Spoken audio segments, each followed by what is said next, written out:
Hey, Shawn, man, have you ever seen a weigh-in like that before, man? That was interesting. Crawford versus Benavidez was a little similar. I knew that something was gonna happen. That was not what I had in mind. I thought it would be the general, the push. You know what I mean? I didn't think it was gonna get that disrespectful. I didn't get a good look at how it all transpired and all that kind of stuff. While I was broadcasting, everybody was hating on Tank, so looked like it was on purpose. All that being said, we made it through it, and we still got to fight. How can that type of animosity hurt or help a fighter? You know what? I think for the most part, animosity isn't really the energy that a lot of us have in a fight. Sometimes it's the energy you need. I remember when I fought Terrence, like, he made himself go to a place of having animosity because that's where he needs to fight. I think that's the energy that he's always used, and so he's used to that.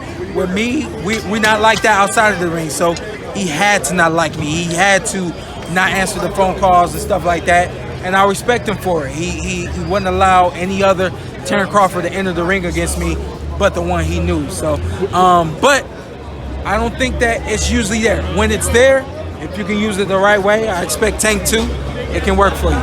You know, obviously you sparred with Tank a little while ago, heading to the Terrence Crawford fight, I believe. Can you just kind of tell us, peel back the curtain and just tell us how good is Tank, man? Tank is the real deal. Tank is the best fighter at 135. I've been saying that for a while. He's the complete package, and I think he's going to be hard to beat. As long as he's at 135, it'll be hard to beat when he moves up to 140, if that happens. And, you know, he's got everything. From the speed to the power to the quickness, durability, the right training, you know what I mean? Like the list goes on. You name it, he can do it. He's got it. It's a little bit different with you because you analyze fighters, and then obviously you was just in the ring with them. But since you just sparred Gervonta not too long ago, what did he kind of do in the ring that made you say, "Damn, I didn't think he was that good at this"? Nothing. I knew it. I knew what it was. You know what I mean? So. And when I had a chance to go up against them and spar with them, I really wanted to be more of like, I was analyzing him more than I was sparring with him. You know what I mean? I was getting ready for my thing, but I knew that I was at the end of my sparring or end of my training, and it wasn't rounds that I needed. It was rounds that I was getting, but it wasn't what I needed. So I more so was just looking at him and wanting to see if it was all there, and it is. I know you're not going to give like an official prediction for the fight or anything like that, but you know there was a little bit of rumbling. It might sound crazy that Gervonta was interested in fighting a guy like Keith Thurman. You were a guy at 147. You fought Keith Thurman. Yeah. I'm not saying who would win, but can Tank go up to 147 and actually hold his own, win a title, and really fight with the big guys up there? I will say this: Keith Thurman needs a big fight. I don't think he wants the big fight against Spence or Crawford.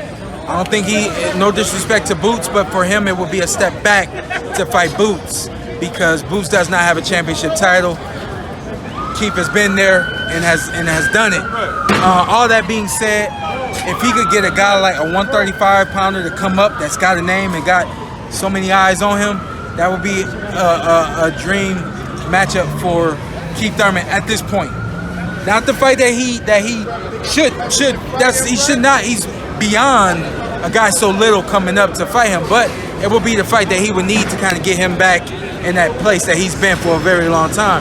And for Tank, I think that's going to be a tough one for him. But I know you're not going to pick a winner for that one either, but who would you lean towards? Like, maybe Keith has that edge on Tank? I would lean towards Tank. I would lean towards Keith.